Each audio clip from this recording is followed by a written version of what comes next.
Ireland పర్యటనను team India 0-2 తేడాతో ఓడిపోయి మరీ ముగిసింది. ఫస్ట్ టీ20 మ్యాచ్లో 34 పరుగుల తేడాతో ఓడిపోతే సెకండ్ టీ20 మ్యాచ్లో 1 పరుగు తేడాతో ఓడిపోయింది. ఈ 2 మ్యాచెస్లో కూడా ఖచ్చితంగా బ్యాటింగ్ వైఫల్యం వల్లే టీమిండియా ఓడిపోయింది. బౌలర్లు కూడా ఫస్ట్ టీ20లో అయితే ఆశించిన విధంగా బౌలింగ్ వేయలేకపోయారు. దీంతో ఐర్లాండ్ జట్టు 180+ స్కోర్ చేసింది. ఆ తర్వాత టీమిండియా బ్యాటింగ్లో ఫెయిల్ అయింది. ఇక సెకండ్ టీ20 మ్యాచ్లో అంతే. కాకపోతే ఈ మ్యాచ్లో బౌలర్లు కాస్త కంట్రోల్గా బౌలింగ్ వేసిన బ్యాటింగ్ ఆర్డర్లో పూర్తిగా ఫెయిల్ కావడంతో 1 పరుగు తేడాతో ఓడిపోయింది. ఇది కూడా చివర్లో టైలెండర్లు 2 4లు 2 6లు కొట్టి ఒక 20 పరుగులు రాబట్టడంతో ఈ మాత్రమైనా టీమిండియా పోరాడింది. బ్యాటింగ్ అయితే పూర్తిగా డిసప్పాయింట్ చేసింది.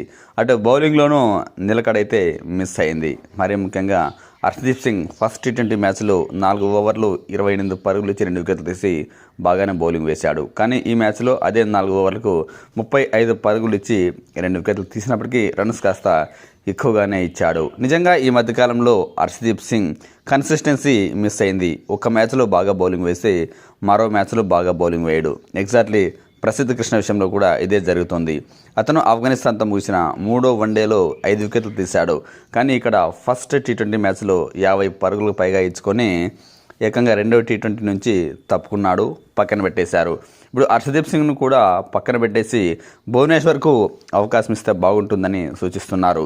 అందరికీ తెలిసిందే, మొన్న ముగిసిన ఐపీఎల్లో ఆర్సీబీ కప్పు కొట్టిందని ఎంతమందికి తెలుసు. భువనేశ్వర్ కుమార్ అంతకంటే అద్భుతంగా బౌలింగ్ వేశాడని కూడా అందరికీ తెలుసు. ప్రతి మ్యాచ్లో కన్సిస్టెన్సీగా బౌలింగ్ వేశాడు. హర్షదీప్ సింగ్ కూడా ఐపీఎల్లో కొన్ని మ్యాచెస్లో బాగా బౌలింగ్ వేశాడు. కానీ కొన్ని మ్యాచెస్లో మాత్రం చాలా అంటే చాలా పరుగులు ఇచ్చుకున్నాడు. 4 ఓవర్లకు 40 పరుగులు 50 పరుగులు ఇచ్చిన మ్యాచ్లు చాలానే ఉన్నాయి. కానీ అతనితో కంపారిజన్ చేస్తే భువనేశ్వర్ కుమార్ చాలా చక్కగా బౌలింగ్ వేశాడు. ఎంత ప్రెజర్ ఒత్తిడిలోనూ ఓడిపోయే మ్యాచ్లోనూ అద్భుతంగా బౌలింగ్ వేసి మరి ఆర్సీబీని గెలిపించాడు. ఆర్సీబీ టైటిల్ గెలిచిందంటే అందులో కోహ్లీ పాత్ర ఎంత ఉందో భువనేశ్వర్కు కూడా అంతే క్రెడిట్ ఇవ్వాల్సిందే. అంత అద్భుతంగా అంత కన్సిస్టెన్సీగా బౌలింగ్ వేశాడు. అలాంటి భువనేశ్వర్కు ఒక అవకాశం మళ్ళీ భారత జట్టులో ఇస్తే బాగుంటుందని సూచిస్తున్నారు. నిజంగా ఇదైతే వాస్తవం. వయసుతో ఎప్పుడూ పని ఉండదు. వయసును కౌంట్ చేయాల్సిన అవసరం లేదు. టాలెంట్ ఉందా లేదా, ఫామ్లో ఉన్నాడా లేదా అన్నది మాత్రమే చూడాలి.